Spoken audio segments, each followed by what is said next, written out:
Okay, magandang gabi, tanghali, umaga sa bawat isa sa atin mga minamahal kong mga kaibigan. Welcome pong muli dito sa ating pong programa sa Joel Sharing Hope dito po sa ating Facebook. Salamat po sa ating pong Panginoon dahil tayo po ay patuloy niyang pinagkalooban ng pagkakataon na patuloy makapagbahagi ng kanya pong mga salita.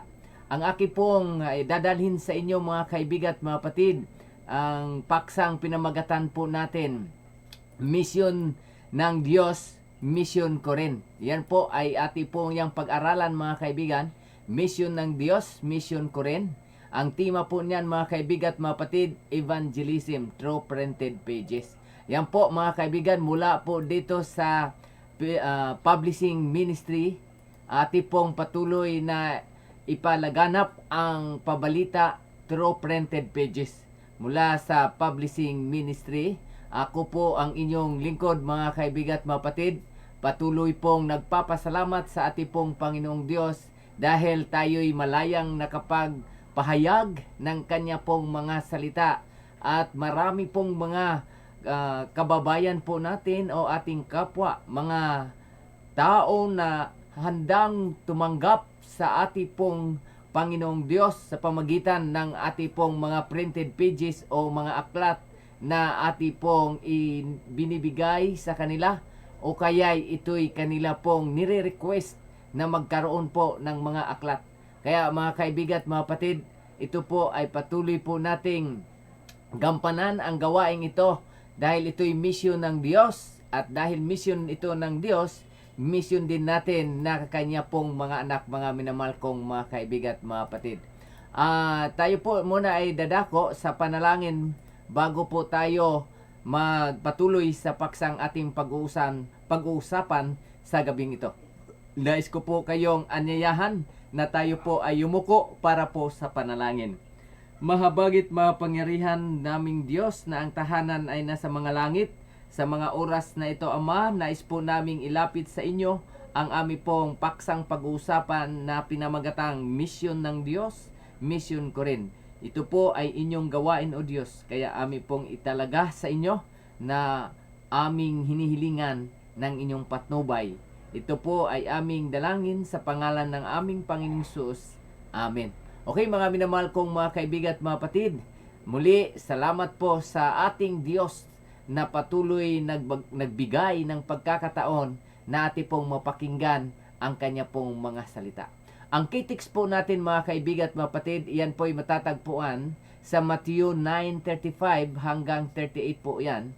Ang sabi po diyan mga kaibigan, nilibot ni Jesus ang lahat ng mga bayan na yun doon at nagtuturo siya sa kanilang mga sinagoga at ipinangangaral ang magandang balita tungkol sa paghahari ng Diyos.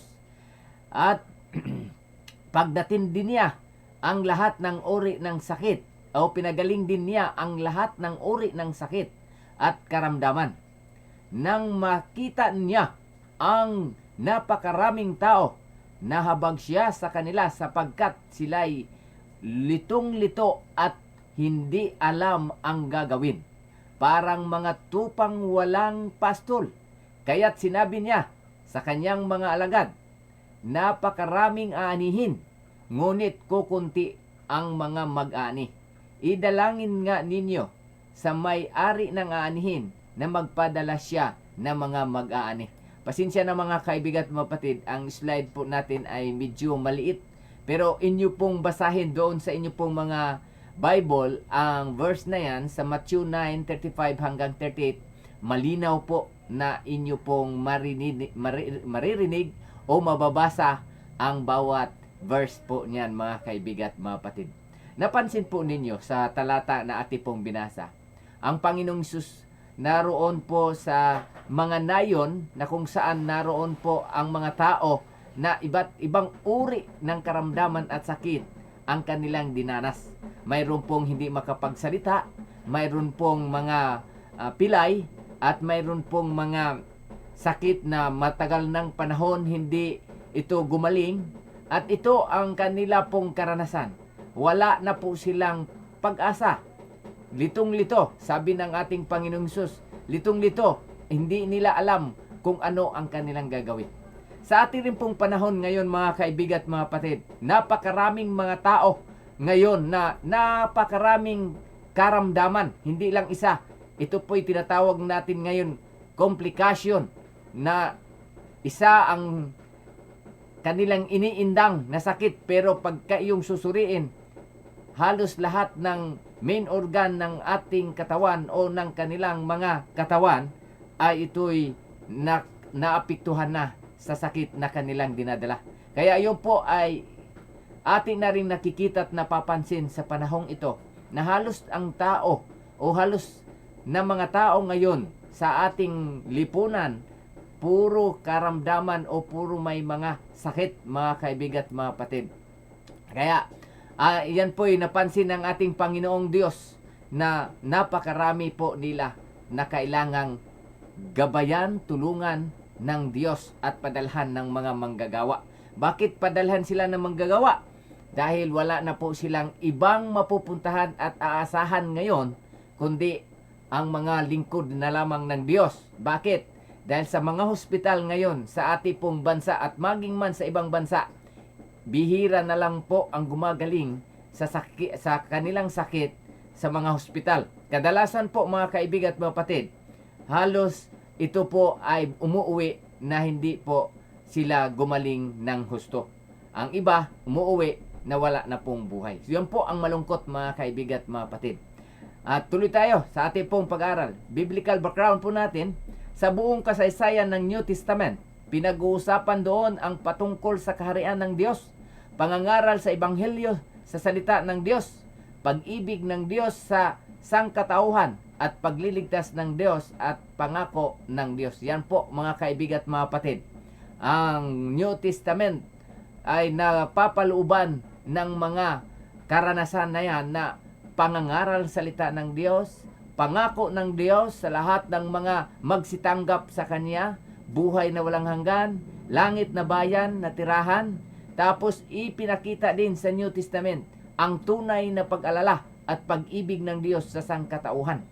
At ipinapakita din sa Bagong Tipan o New Testament ang pagliligtas ng Diyos sa bayan niya sa kanyang pong ipinangako na pagbabalik.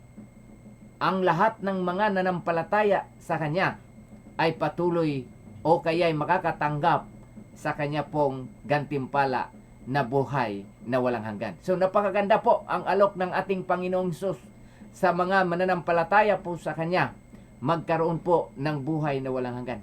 Alam po ninyo, nung sinabi ng Panginoong Hesus na wala na pong pag-asa, helpless, ang mga taong na kanyang nadatnan, ang kanyang kasunod na hiling sa kanyang mga apostol ay ipanalangin na magpadala ng mga manggagawa dahil napakarami ng aanihin. Sa madaling sabi, ang mga taong may karamdaman ngayon, wala na po silang ibang lalapitan. Hindi na maaring aasahan po nila ang mga doktor dahil sa panahong ito, maraming karamdaman na hindi na kayang pagalingin ng mga doktor. Ang makapagpapagaling lamang nito, ang Diyos na may-ari ng ating buhay. Yan po ang totoo mga minamahal kong mga kaibigan at mga kapatid. Okay, ano ang kasunod na ating pong sabi dito sa mission background? Kaya sa buong Bagong Tipan, nakaikot ang misyon ng pangangaral sa salita ng Diyos to proclaim the everlasting gospel that the kingdom of God is coming. So yun po mga kaibigan at mga kapatid, na sa buong kasaysayan ng Bagong Tipan, nakaikot at diyan nakikita natin na ang Diyos ay hindi po nagpabaya sa lahat ng mga tao na gustong magsilapit o lumalapit o lalapit sa ating pong Panginoong Diyos. Ang halimbawa po nito, ito po'y matatagpuan sa Matthew 24:14. Ang sabi po doon, preach the gospel and the end come. At sa Matthew 28:18-20, ang sabi naman ng Panginoong Diyos, go and teach to all the nations. And sa Mark 16:15, and he said to them, go into all the world and proclaim the gospel of whole creation. At sa Romans 1:16, for I am not ashamed of the gospel, for it is the power of God for the salvation to everyone who believes, to the Jew first and also to the Greek. In Acts 10:42, and he commanded us to preach the people and testify that the appointed by God to be judge of the living and the dead. In Matthew 10:7, and proclaim as you go, saying, the kingdom of heaven is at hand. So mga kaibigan, yan po ay mga halimbawa lamang sa mga nakasulat sa banal na kasulatan sa New Testament na ang ating pong Panginoong Hesus ay nakapokus po sa pagpapahayag ng ebanghelyo o pagpapahayag sa kaharian ng ating Diyos. At ang mga alagad, mga kaibigan at mga kapatid, pagkatapos na ang Panginoong Hesus ay bumalik doon sa Ama, ang mga alagad ay talagang nagpatuloy ito. At mayroon pong strategy na ginawa ang ating pong Panginoong Hesus sa kanya pong pangangaral. Tumawag po siya, mga kaibigan at mga kapatid, ng 12 na apostles. Yan. Kung ating pong babasahin ang Matthew 10, makikita po natin ang 12 apostles ng ating pong Panginoon. So, yan po ang kanyang strategies. Tumawag siya ng 12 mga apostol na ito po ang kanyang susuguin na manghikayat ng mga manggagawa ng Panginoon, magiging disciples nila. At ito po'y nag-multiply mula sa 12 apostles, ito po ay nagiging 70 disciples. At ito'y almost 6 times additional to the apostles. Kung ating pong titingnan ang Lucas 10 verse 17, ating pong makikita, mga kaibigan at mga kapatid, na ganun kabilis ang paglago ng ginawang strategy ng ating Panginoong Hesus, na ang 12 na tinawag niya ng mga apostles, ito ay nang hikayat na maging manggagawa ng Diyos at naging umabot ng 70. At ito'y nagpatuloy, mga kaibigan at mga kapatid, at hindi lang nagiging 70, ito ay umabot pa ng maraming manggagawa ang ating pong Panginoon. Pagbabalik po ng ating Panginoong Hesus sa langit, ating pong napapansin na wala pong ibang iniwan ang Panginoong Hesus sa kanyang mga alagad. Kung inyo pong basahin ang Gawa 1, 9 hanggang 11, nung ito po ang Panginoong Hesus ay bumalik doon sa langit, ang kanya pong iniwan sa kanyang mga alagad ay maghintay kayo na ang pagbaba ng Holy Spirit na sa inyo ay magiging saksi kayo sa Jerusalem, sa Judea, Samaria at sa kahuli-hulihang dako ng sanlibutan. So, mga kaibigan at mga kapatid, wala pong ibang kabilin-bilin na salita ang ating pong Panginoong Hesus sa mga alagad. Walang iba na kanyang iniwang salita ay ang pagiging manggagawa o tagapagpahayag ng salita ng Diyos sa sanlibutan ito. Alam po ninyo, basahin natin uli ang mga Gawa 1. Buksan po ninyo, mga kaibigan at mga kapatid, ang mga Gawa 1, 8 hanggang 11. At ito po'y ating masariwa sa isip natin, mga kaibigan at mga kapatid, ang salita ng ating pong Diyos. Ito po ang pahayag ng ating pong Panginoon nung siya po'y umalis mismo sa harapan ng mga alagad niya o mga disciples. Ito po ang sabi sa 8, basahin ko po. Subalit, tatanggap kayo ng kapangyarihan pagbaba sa inyo ng Espiritu Santo, at kayo'y magiging mga saksi ko sa Jerusalem, sa buong Judea, Samaria, hanggang sa dulo ng daigdig. At pagkasabi nito, si Jesus ay inakyat sa langit, habang ang mga alagad ay nakatingin sa kanya at natakpan siya ng ulap.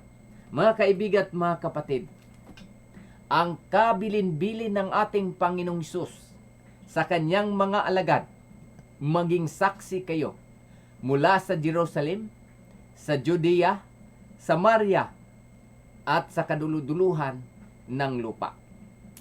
Mga kaibigan at mga kapatid, mahal ng Diyos ang tao.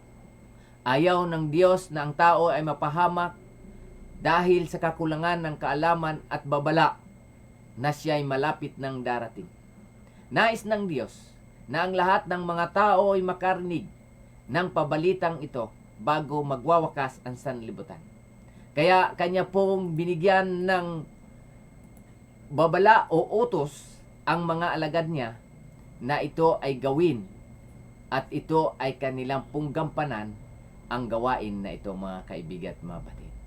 Kaya ito po ang patuloy na panawagan ng Panginoon sa lahat ng mga mananampalataya. Ang sabi nga po dito, i-share ko po sa inyo mga kaibigan at mga batid.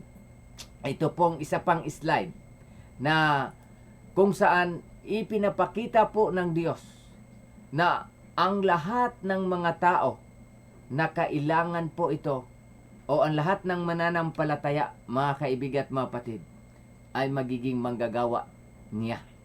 Kaya ito po ang kanyang panawagan. Basahin ko po o pakita ko po sa inyo. Noong nawala na ang mga alagad, nagpatuloy ang mga alagad ni Kristo o kaya nung nawala na ang Panginoong Hesus, nagpatuloy ang mga alagad ng ating Panginoong Hesus sa pangangaral. At ang sabi po diyan, mga kaibigan at mga kapatid, sa mga gawa o kaya Acts 2 verse 41 hanggang 47, ang mga ngaral na ito, sila Pedro at iba pang mga apostol. Ang sabi dito, those who believe what Peter said were baptized and added to the church that day, about 3,000 in all. All the believers devoted themselves to the apostles' teaching, to fellowship, and to sharing in meals, including the Lord's Supper, and to prayers. So, yan po mga kaibigan at mga kapatid, nagkaisa po itong mga alagad ng Panginoon at ito'y nangaral na patuloy at naidagdag po sa kanila ay 3,000 daily. So mga kaibigan, ganun kabilis ang paglago ng mga anak o believers ng ating pong Panginoong Hesus. Kaya ang sabi po dito, ipinagpatuloy ang pangangaral sa salita ng Diyos ng mga mananampalataya ayon po sa Timoteo 2:2 hanggang 4. At mga kaibigan at mga kapatid, ito po ang paalala ng Panginoon sa atin. Ang Panginoong Hesus ay wala na. Ang pinakasentro ng kanyang pagparito ay magkaroon ang mga tao ng pag-asa sa kaligtasan na kanya pong pangako. Iniwan niya ang misyong ito sa kanyang mga apostol, ipinagpatuloy niya ng mga apostol, at pagkatapos at maubos ang mga apostles, naiwan ang ilang mga disciples ng mga apostles, at pagkatapos at pagkaubos ng mga disciples, ang naiwan ay ang mga believers o kaya'y mananampalataya. Kaya ang sabi sa Timoteo, sulat ni Apostol Pablo, ang sabi niya kay Apostol Timoteo o kaya'y kay Timoteo yung kanyang inaaring anak-anakan sa pananampalataya, sabi niya, basahin natin, ang mga narinig mo sa akin sa harap ng maraming saksi ay ipagkatiwala mo rin sa mga taong may katapatan at may kakayahang magturo naman sa iba. Magbahagi ka sa hirap o makibahagi ka sa hirap tulad ng isang mabuting kawal ni Kristo Jesus. Ang isang kawal ay hindi laging abala sa mga bagay na walang kaugnayan sa pagiging kawal. Sa halip, sinisikap niyang mabigyan ng kasiyahan ang kanyang pinuno. So yun po mga kaibigan at mga kapatid. Sinabi po ni Apostol Pablo kay Timoteo na ang narinig mo sa akin ay iyo rin namang ituro sa mga mapagkatiwalaan at may kakayanang magturo. At makibahagi ka sa hirap na tulad ng isang mabuting kawal na hindi po ito pinagsikapan ang mga bagay na walang kinalaman sa pagiging kawal. At ito'y nagiging masaya ang pinuno nito. Di ba? So yung po, tayo po ay iniwanan ng Diyos ng kanyang pabalita, ng kanyang salita, ng ebanghelyong puno ng pangako na ang lahat ng mga tao na magsitanggap sa kanya ay magkaroon po ng gawain, at ang gawaing ito ay ang pagpapahayag ng pabalita ng ating Panginoong Hesus. Yan po. So, ang sabi diyan, katulad ng isang kawal na hindi po nagiging abala sa mga bagay na walang kinalaman sa pagiging kawal. So, tulad din po natin, mga anak ng Diyos, mga binigyan ng tungkulin upang gumawa sa gawain ng Diyos. Huwag din po tayong maging abala sa mga bagay na wala namang kinalaman, sa mga bagay na hindi bagay doon sa iniwan ng Diyos na tungkulin sa atin. Yun po ang ibig sabihin ni Apostol Pablo kay Timoteo. Yan po ay natatagpuan sa 2 Timoteo 2:2 hanggang 4. O tuloy po tayo mga kaibigan at mga kapatid. Ayan. Ang sabi po dito, tanong, lahat ba ng miyembro ng church ay makikisangkot sa gawain ng Diyos at ano ang mga pamaraan nito? Mga kaibigan at mga kapatid, pasinsahin na po ninyo dahil medyo putol po ang pagkalagay dito. At ito po ay dahilan sa hindi na ayos ang pagkalagay ng ating slide. Pero ganun pa man, mga kaibigan at mga kapatid, yan po ay patuloy nating pinagsisikapan na magiging maayos pa rin. Yan. Tingnan natin kung maayos na. Hindi pa naayos mga kaibigan at mga kapatid. At yan po ay ating pagsisikapan na maayos. Ulitin ko lang ha. Titingnan ko kung bibigyan natin ng kaayusan ang mga bagay na ito. Upang, ayan. Okay? So, ayan, makikita nyo. Ayan, ayos na. Kita nyo na. Tanong, lahat ba ng membro ng church ay makikisangkot sa gawain ng Diyos at ano ang mga pamaraan? Ayan.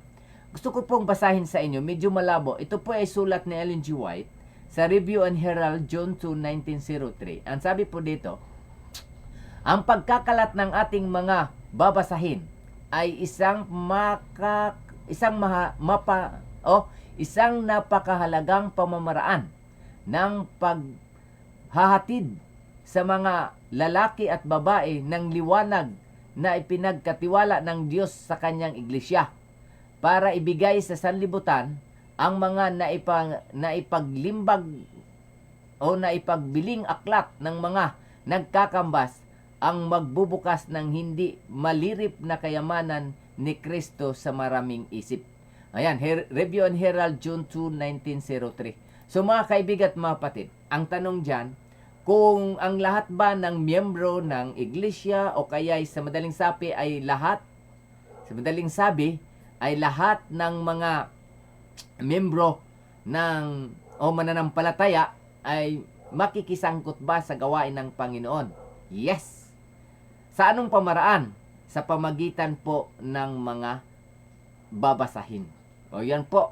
Ibigay po natin ang mga babasahin.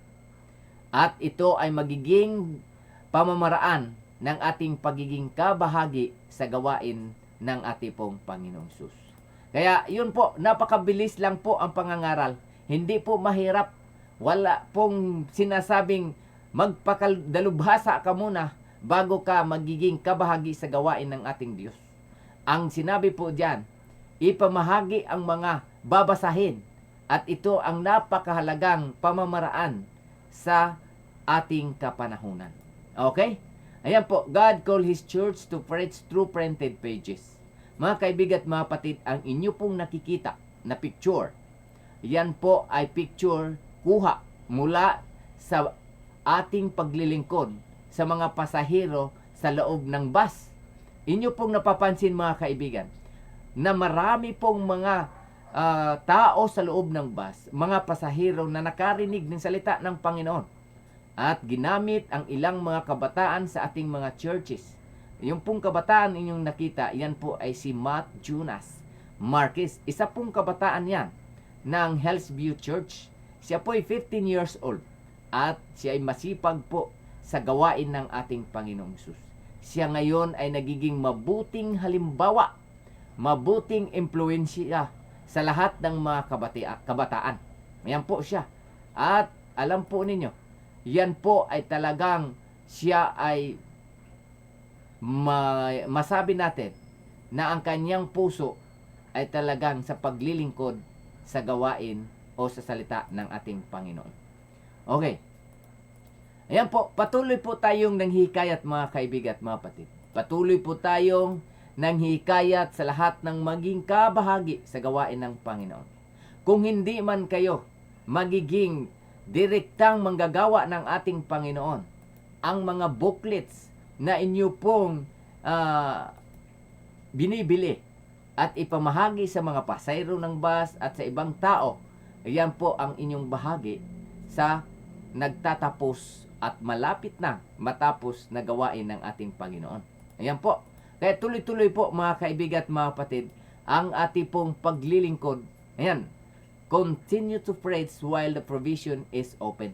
Mga kaibigan at mga kapatid, tuloy-tuloy ang ating pong pangangaral hanggang mayroon pang pagkakataon ang mga taong makapanumbalik sa Diyos.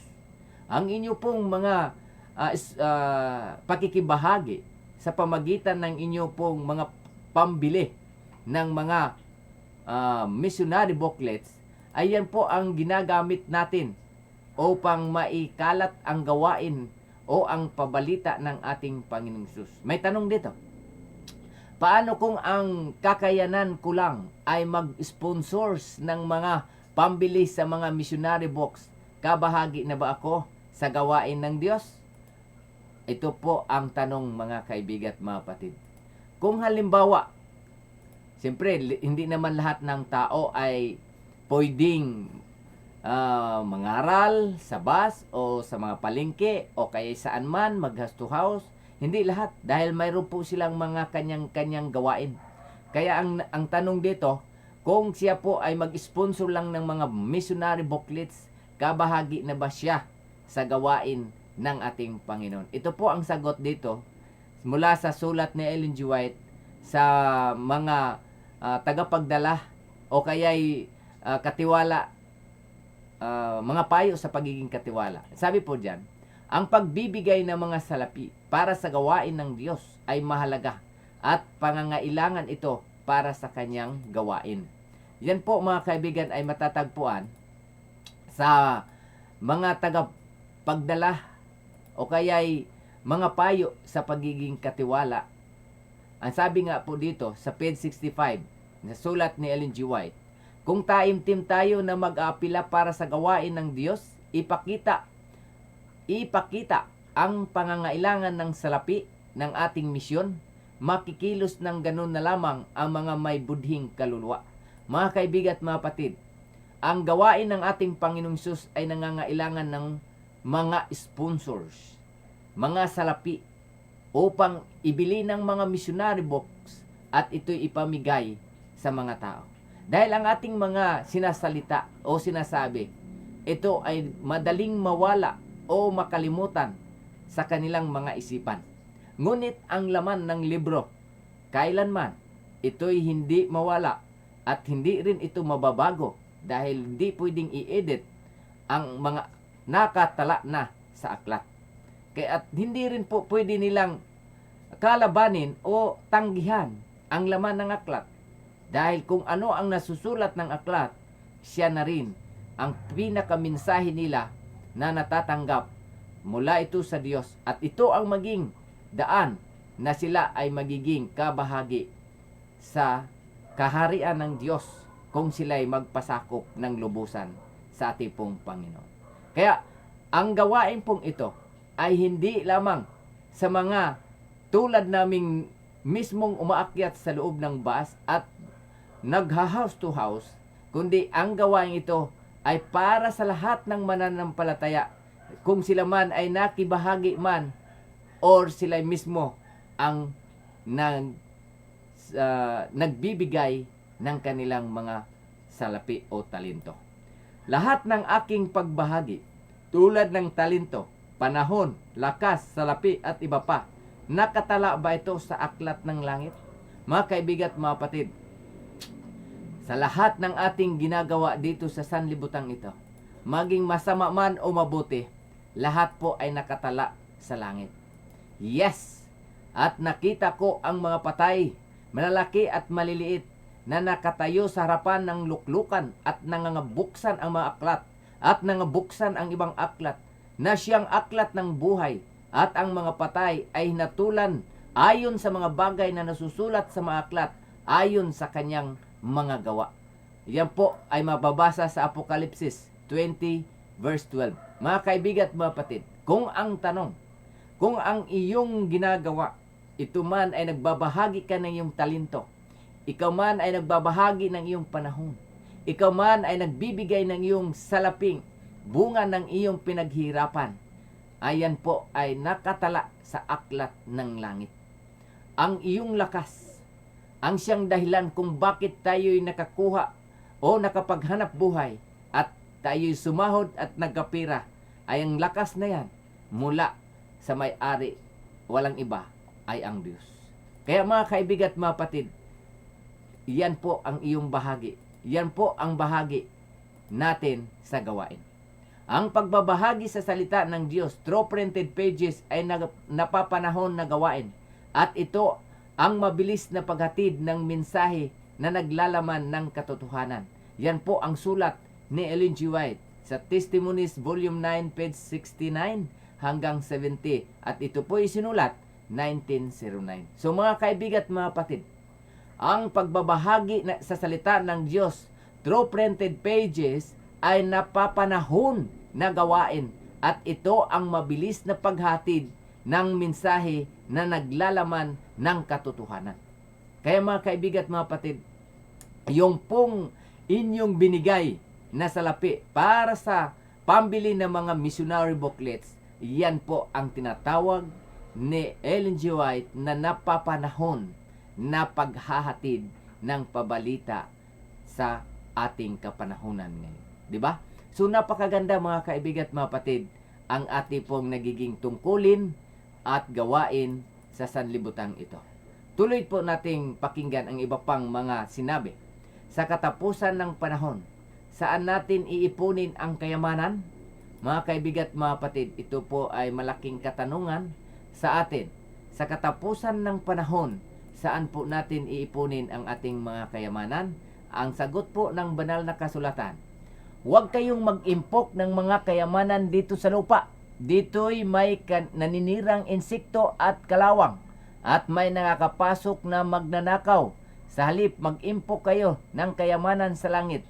Do'y walang naninirang insekto at kalawang, at walang nakakapasok na magnanakaw, sapagkat kung sana naroon ang iyong kayamanan, naroon din naman ang iyong puso. So yun po mga kaibigan, hindi po ina-advise ng Diyos ng ating mga kayamanan ay ating pong ipunin dito sa sanlibutan ito. Bagkus, ito po ay ating pong ipunin doon po sa langit. So, ang sabi po dito mga kaibigan at mapatid, sa bawat halaga ng mga salapi na pinambili ng missionary books, ay pag-iipon ng mga kayamanan sa langit, dahil sa tuwing babasahin ng tao ang mga missionary books, ang banal na espiritu ang kikilos sa puso ng tao. So yun po mga kaibigan at mga kapatid, sa lahat pong naging kabahagi sa ministry ng ating Panginoon, sila po ay nag-iipon ng kayamanan sa langit. Bakit ayaw ng Diyos na mag-ipon tayo ng kayamanan sa lupa? Ayan to po ang napakagandang tanong mga kaibigan at mga kapatid. Bakit ayaw po ng Diyos na mag-ipon tayo ng kayamanan dito sa lupa? Ito po ang sagot ng banal na kasulatan. Dahil ang lahat ng narito sa lupa susunugin sa matinding init. 2 Pedro 3:10. Yan po mga kaibigan at mga kapatid. Yan ay pagtatapos naman yan ng sanlibutan. Ibig sabihin, ang ating mga naimpok na invest dito sa sanlibutan ito, magiging ito man ay mga tahanan natin, mga lupa, mga pira, mga sasakyan, o anumang ating na-invest dito sa sanlibutan ito. Darating sa isang pagkakataon, na sabi nga ng 2 Pedro 3:10, darating ang araw ng Panginoon. Basahin po natin mga kaibigan at kapatid upang ating pong masubaybayan at inyo pong makita rin po kung ano ang sinabi ng Diyos sa 2 Pedro 3:10. Yan po. Inyo pong buksan ang inyo pong mga aklat, mga kaibigan at mga kapatid, o ang mga Bible po ninyo. Inyo pong makikita ang pahayag ni Apostol Pedro dyan sa 2 Pedro 3:10. Ayan po ha. Okay, hahanapin natin mga kaibigan at mga kapatid. At ito po yan. Dito nakikita na po natin ha. Ayan, ito. Basahin natin. 2 Pedro 3:10. Ito po ang pagkasabi. Ngunit ang araw ng Panginoon ay darating tulad ng isang magnanakaw. Sa araw na iyon, ang kalangitan ay biglang mawawala kasabay ng isang malakas na ugong. Matutupok ang araw, buwan, mga bituin, ang mundo, at ang lahat ng mga bagay na narito ay mawawala. So sa madaling sabi mga kaibigan at mga kapatid, sa pagtatapos ng kasaysayan ng sanlibutan, ang lahat ng bagay dito sa sanlibutan ay mawawala rin. Maging ang ating mga pinaghirapan sa ating pong mga buhay-buhay dito sa lupa ay mawawala. Kaya mga kaibigan at mga kapatid, ang Diyos ay laging nagpapaalala na kung tayo ay may mga kayamanan at kung tayo ay sapat na, ang ating mga pangkabuhayan, ang layunin ng Diyos ay atin na pong isusulong. Ang layunin ng Diyos ay walang iba. Ang salita niya ay maikalat sa lahat ng tao. So ang tanong dito, bakit kailangan natin gumawa sa gawain ng Diyos? Ito po ang sagot mga kaibigan at mga kapatid. Bakit kailangan natin gumawa? Time is too fast and life is too short in Psalms 90 verse 10. So sa madaling sabi mga kaibigan, kailangan natin gumawa habang may panahon pa, dahil kung ang panahon ay maubos na, ibig sabihin, tayo'y manghina na, tayo'y tatanda na, wala na tayong magagawa. Kaya ang sabi po ni Brother Jeff Barba, isang leader ng mga kabataan sa Novaliches, Quezon City, yan sabi po niya, isa rin po siya sa bus preaching ministry, o isa siya sa mga bus preacher. Sabi niya dito mga kaibigan, gamitin ang talento na binigay ng Diyos, luwalhatiin siya sa iyong buhay at lakas. O di ba? So yan po ang ating gagawin mga kaibigan at mga kapatid. Sabi pa dito mga kaibigan, ang Diyos ang nagbigay ng ating buhay, sa Kanya lamang natin ito ipaglilingkod. Yan po ang sabi ni Freddy Balingit, bus preachers, singer. Yan po. Siya po ay nagbabahagi ng salita ng Panginoon at nagbabahagi din ng awiting makalangit sa mga pasahero ng bus. Yan. So, ang Diyos ang nagbigay ng ating buhay, sa Kanya lamang natin ito ipaglilingkod. Totoo nga naman, no? Bakit naman tayo maglingkod pa sa iba? Na alam naman natin ang Diyos ay nanawagat, nangangailangan ng ating mga talentong galing din sa Kanya. Di ba? Okay, ang sabi ni Brother Alex Bellonis, taga Phase 2 Bagong Silang, North Caloocan, preacher din po ng bus at singer din. Habang may lakas pa at buhay, sa Diyos ay iaalay. O, di ba? So, habang may lakas pa at buhay, sa Diyos ay iaalay. O, di ba? So, totoo po yan. Bakit? Kung wala ng buhay, ano pang iaalay sa Diyos? Di ba? Ano pang ating ipaglilingkod sa Diyos kung wala na ang ating buhay? So, ang sabi naman nito ni Brother Lowell Aton from Valenzuela City, preachers at singers din ng bus. Inari kong kalugihan ang maraming bagay, maibigay ko lang sa aking Diyos ang aking buhay. O, di ba? So, totoo po yan mga kaibigan at mga kapatid. Ang buhay natin sa libutang ito, maaring sabihin natin kung tayo ay hindi gagawa sa gawain ng Panginoon dahil gusto nating kumita ng mga maraming salapi upang mabili natin ang gusto natin, then iyon po ang kasiyahan ng tao. Pero ang kasiyahan po ng Diyos ay maging kasiyahan po nawa natin. Maging kalugihan man sa atin na hindi tayo magkaroon ng magandang tahanan, hindi tayo magkaroon ng magandang sasakyan, hindi tayo magkaroon ng ano-ano mang nasa ating kapwa, dahil ang ating paglilingkod ay para sa Diyos. Pero ito'y inaring kalugihan ni Apostol Pablo. Hindi niya inaring itong mga bagay na ito. Ang mahalaga lang sa kanya ay makapaglingkod sa ating mahal na Diyos.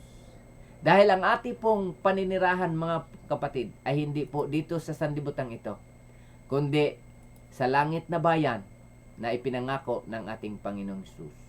Sa Filipos 3:20 hanggang 21, inyo pong makikita ang salita ni Apostol Pablo. Ang sabi naman ni Clara Espinas sa Pampalay, San Jose del Monte, Bulacan, isa pong singer, preacher ng bass, buhayin mo lang ako, O Diyos, maglingkod ako sa iyo. O di ba mga kaibigan at mga kapatid? Kailan ba tayo magsalita ng ganun? Kung tayo ay nasa bingit na ng kamatayan o kaya ay nasa matinding karamdaman na tayo, mga kaibigan at mga kapatid, habang mayroong pang lakas, masiglat, hindi pa tabingi ang ating paglakad, ating pagsalita, gawin na po natin ang pagkakataong makapaglingkod sa Kanya. Sabi ni Joseph Bolandres, bagong silang North Caloocan, preacher din at singer, hindi ko man maibigay sa Diyos ang lahat, pero maglaan ako. O, di ba? Hindi naman binipilit ng Diyos na ang lahat ng oras, panahon ay para sa Kanya. Pero maglaan tayo ng bagay o panahon na para sa Diyos. O, di ba mga kaibigan at mga kapatid, napakaganda. Ang sabi naman ni Doktora Shani Tolentino, ang profesyon ko ay kaloob ng Diyos. Ibalik ko sa Kanya dahil Siya ang nagbigay. Wala ako kung wala Siya. O di ba? Isang doktor po mga kaibigan at mga kapatid, handang magiging kabahagi, kasangkot sa nagtatapos na gawain ng ating Diyos. Kayo, ako, makikibahagi ba sa gawain ng Diyos? Ang buhay, ang kaya ko lang, ibigay kung ano ang mayroon ako na mula sa Diyos, lakas, talento at panahon. Masaya ako habang naglilingkod sa Diyos. O di ba? So yun po mga kaibigan at mga kapatid, ay mahalaga po sa atin ang paglilingkod at tumugon sa gawain ng ating pong Diyos. Sabi naman, Sternida Candelario, kahit ako ay may edad na, aking ibalik ang natitirang lakas, panahon at talento sa may-ari nito. O di ba? Siya po si Sister Nida Candelario, isa pong malakas at masiglang 62 years old, ay nagsasalita, kumakanta at namamahagi ng mga missionary booklets sa loob ng bus. O di ba? So yan po mga kaibigan at mga kapatid. Sabi naman ni Sister Virgie Laksamana, hindi hadlang ang edad gumawa at makibagi sa gawain ng ating mahal na Diyos. O di ba? So mga kaibigan at mga kapatid, habang mayroon pa tayong edad na natitira sa ating mga buhay, susulit po natin ito sa ating pong Diyos. O di ba mga kaibigan at mga kapatid? O sabi naman ni Jason Ebe, nasa iyo lang yan. Kung mahal mo ang Diyos, mahal mo rin ang Kanyang gawain. O di ba? So napakaganda mga kaibigan at mga kapatid, na naramdaman po natin na ang Diyos ay nanawagan na Kanyang magiging kasangkot o kabahagi sa Kanyang gawain. Ang mga aklat ang gagamitin ng Diyos sa pananatili ng mensahe sa puso at isip ng mga tao, at tuluyan nilang ipasakop sa Diyos ang kanilang mga buhay. O di ba? So yan pong mga aklat na yan, paglapit kay Kristo, mga walang hanggang katotohanan, mahalaga po yan mga kaibigang mapasakamay ng mga tao. Kahit hindi po natin sila mismo mapangaralan salita ng Diyos, ang mga aklat na yan ang magsasalita sa kanila sa pamagitan ng udyok ng Holy Spirit sa kanilang mga puso. Di ba? So, pag yan ay nabili natin at ipamigay natin sa ating mga kakilala, kamag-anak, kaibigan, yan po ang ating bahagi sa nagtatapos na gawain ng ating Diyos. Yan po mga kaibigan at mga kapatid. Ang sabi dito, maaari tayong makibagi sa gawain ng Diyos kahit tayo ay may mga trabaho sa pamamagitan ng pagbibigay ng mga pambili ng mga missionary books. Yun po mga kaibigan at mga kapatid. Maaari talaga tayong magiging kamanggagawa ng Diyos kahit tayo ay may mga trabaho, kahit tayo may mga negosyo, kahit tayo ay nasa ating mga tahanan. Ang mga libro'y atin lamang bilhin at ipamahagi sa mga tao. O di ba mga kaibigan at mga kapatid? Napakadaling makisangkot sa gawain ng ating pong Panginoong Jesus. Ang sabi ni Ellen G. White, whatever our position, whether a president of conference, ministers, teachers, students, or lay members, we are accountable by the Lord for making the most of our opportunities to enlighten those in need of present truth, and one of the principal agencies He has ordained for our use is the printed pages. An appeal for the canvassing work, page 1. So mga kaibigan at mga kapatid, ang sabi nga ni Ellen G. White, ano man ang ating posisyon, maging presidente man tayo ng mga kumpanya, ng mga konferensya, maging teachers man tayo ng mga schools, mga institutions, maging mga estudyante man tayo, or mga lay members man tayo, tayo ay accountable. Ibig sabihin, tungkulin po natin na maging kabahagi sa gawain ng ating Panginoon sa pamagitan ng ating pagbigay ng mga babasahin or printed pages. Di ba? Ulitin ko. Whatever our position, whether presidents of conference, ministers, teachers, students, or lay members, we are accountable by the Lord for making the most of our opportunities to enlighten those in need of present truth. And one of the principal agencies He has ordained for our use is the printed pages o printed page. So mga kaibigan at mga kapatid, wala na pong dahilan upang sabihin natin na hindi po tayo magaling mangaral, upang sabihin po natin na wala tayong panahon, upang sabihin po natin na wala po tayong talento sa pangangaral. Mga kaibigan at mga kapatid, nagawa na ang mensahe. Pagbibigay na lang po ng mensahe. Ang sabi ni Ellen G. White, pati dito sa Review and Herald, November 12, 1903, Ellen G. White said, let every believer scatter broadcast tracts and leaflets and books containing the message for this time. O di ba? Sabi ng lingkod ng Panginoon na si Ellen G. White, hayaan natin na ang lahat ng mga mananampalataya na ikalat ang mga babasahin, mga books na naglalaman ng mensahe na napapanahon. O di ba, mga kaibigan at mga kapatid? So, iyan po ang ating pong panawagan, mga kaibigan at mga kapatid. Warning. Refocus to our mission. Hindi na tayo ngayon nakafocus. Na-defocus po tayo sa ating mission. Kung ano-ano ng ating mga ginagawa sa ating pong mga buhay. Ang iba nga nang sabi, hindi na ako sasalit mamigay niyan kasi mayroon naman akong mission. Mayroon akong music mission. O tawag dito, mayroon mga music na paglilingkod na tinatawag na basta na sa music, inline in music, so sapat na para sa kanya. Pero dito sa ating pong binasa, whether we are presidents, whether we are teachers, or whether we are students or lay members, we are the accountable to preach the gospel. And our principal na pamamaraan, sabi ulitin ko ang pamamaraang dapat nating gamitin ay walang iba ay ang printed pages. Di ba? Napakalinaw. And one of the principal agencies He has ordained for our use is the printed pages. O, di ba? So, yan po mga kaibigan at mga kapatid. Mag-refocus po tayo sa ating pong gawain. At tayo po ay patuloy. Yung mga tungkulin natin sa iglesia, tulad ng mga tayo'y mga EY department, yung mga sa youth department, sa mga music department, sa mga elders department, sa iba't ibang mga departamento ng ating iglesia.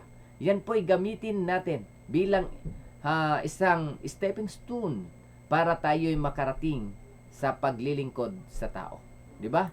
Gamit, dala ang ating mga babasahin. Ayan po, paglapit kay Kristo. Evangelism through printed pages, the first and original ministry of our church. So, yan po mga kaibigan at mga kapatid, ang ating pong patuloy na pag-anyaya at pang-encourage sa lahat ng mga sektor, lahat ng lugar na ating maabutan, patuloy nating gagawin at ikalat ang gawain o ang salita ng Diyos, di ba?